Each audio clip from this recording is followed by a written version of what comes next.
The Nutcracker. Read by Mrs. Daniels and Miss Culberson. Once there was a little girl named Clara, whose family was having a wonderful party on a snowy Christmas Eve. "Merry Christmas," she said as she greeted each guest. The last guest to arrive was Clara's godfather, Herr Drosselmeyer. All the children loved him very much because he was a toy maker and a wonderful storyteller. Clara thought he could even perform magic. "Merry Christmas, Clara," he said, presenting her with a heavy package. "Merry Christmas and thank you," Clara cried, lifting a large wooden nutcracker from the wrappings. "He looks like a very brave soldier," she said. "And so he is," Herr Drosselmeyer replied. Just then the musicians began to play a lively tune, and all the grown-ups began to dance. Clara carried her nutcracker over to where her cousins and friends were all playing with their new toys. Holding him carefully, she softly hummed a Christmas carol.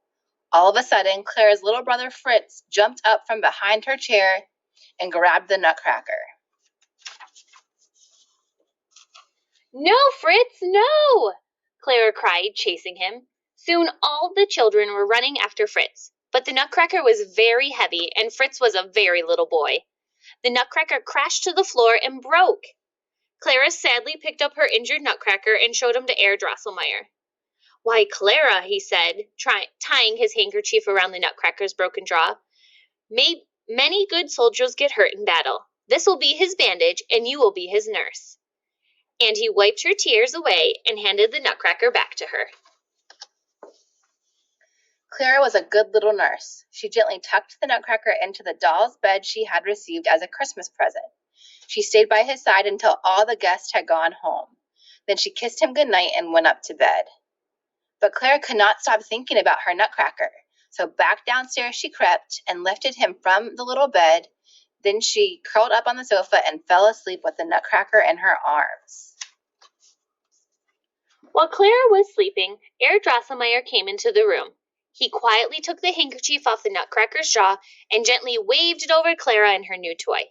Suddenly, the nutcracker was transformed into a handsome prince, standing guard over Clara while she slept. Later that night, Clara woke up. The house, the tree, and the toys seemed to be getting larger. Tremendous mice were running all over the room. Then she saw the prince bravely battling a mouse wearing a crown.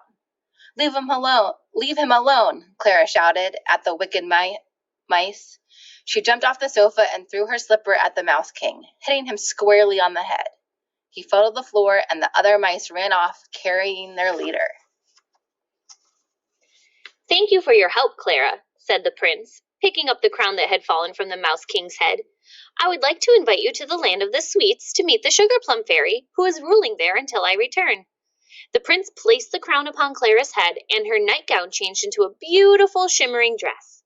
Together they stepped outside. The falling snow whisked around them in a pretty white dance as they traveled in a magical sleigh to the beautiful land of sweets. When Clara and the prince arrived, they were greeted by the beautiful Sugar Plum Fairy.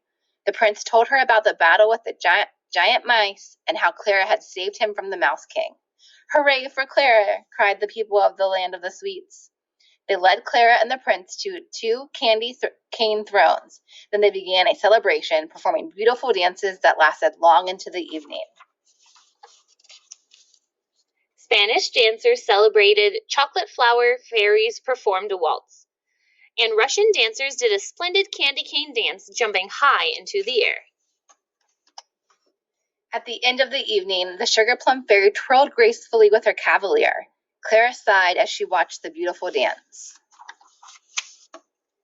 "Now we must depart," the prince told Clara, "but one day we will return to the land of the sweets." As the two rode off in their magical sleigh, Clara felt that she was in a beautiful dream of a Christmas Eve she would never forget.